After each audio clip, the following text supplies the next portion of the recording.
Hello everyone, কেমন আছো তোমরা সবাই? আশা করছি তোমরা সবাই ভালো আছো। এই ঠান্ডার মধ্যে আমিও মোটামুটি ভালো আছি। আর এখন কিন্তু প্রচণ্ড ঠান্ডা পড়ে গেছে, তো ঠান্ডার মধ্যে ভাবলাম একটু খিচুড়ি রান্না করে খাই। তো দেখো, খিচুড়ি রান্নার জন্য আমি সব সবজি নিয়ে নিয়েছি, আর অন্যদিকে চুলার মধ্যে কিন্তু আমি ডালটা সিদ্ধ বসিয়ে দিয়েছি। আর নিয়েছি বাদাম, আর নিয়েছি এখানে আদা পেস্ট, আর নিয়েছি কাঁচামরিচের পেস্ট।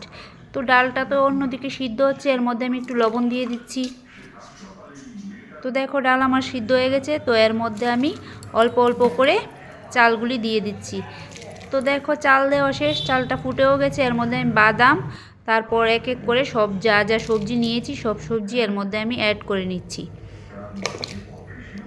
কেননা সবজিটি প্রথমে দেইনি, কেননা এখন তো নতুন সবজি, তাড়াতাড়ি সিদ্ধ হয়ে যায়। তারপরে দেখো, আদা পেস্ট দিয়ে দিলাম, দিয়ে নাড়াচাড়া করছি। আর তারপর দিয়ে দিলাম সিম, তো দিয়ে এখানে দিয়ে দিলাম কুমড়া। তারপর আমি দেখো খিচুড়িটাকে নাড়াচাড়া করব, সবজিগুলি ভালোভাবে মিশিয়ে এর মধ্যে আমি জিরা গুঁড়ো, ধনে গুঁড়ো দিয়ে দিলাম। তারপর দিয়ে আবার দেখো হলুদও দিয়েছি। এখন নাড়াচাড়া করছি। এখন প্রথমে আমি আমার সন্টু জামার জন্য একটু নামিয়ে নিয়েছিলাম, কেননা আমার সন্টু জামা একটুও ঝাল খেতে পারে না। তো ওর জন্য নামিয়ে তারপর কিন্তু আমি কাঁচামরিচের পেস্টটা দিয়ে ফোড়ন দিয়ে দিলাম। দেখো, খিচুড়ি কালারটা কিন্তু খুব সুন্দর হয়েছে। তারপর এর মধ্যে আমি একটু ধনেপাতা কুচি দিয়ে মিশিয়ে নিচ্ছি আবার।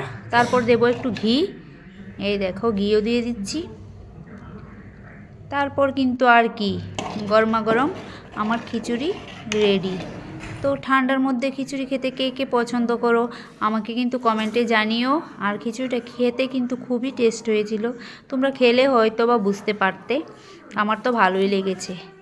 তো সবাইকে জানাই শুভ দুপুরের অনেক অনেক শুভেচ্ছা।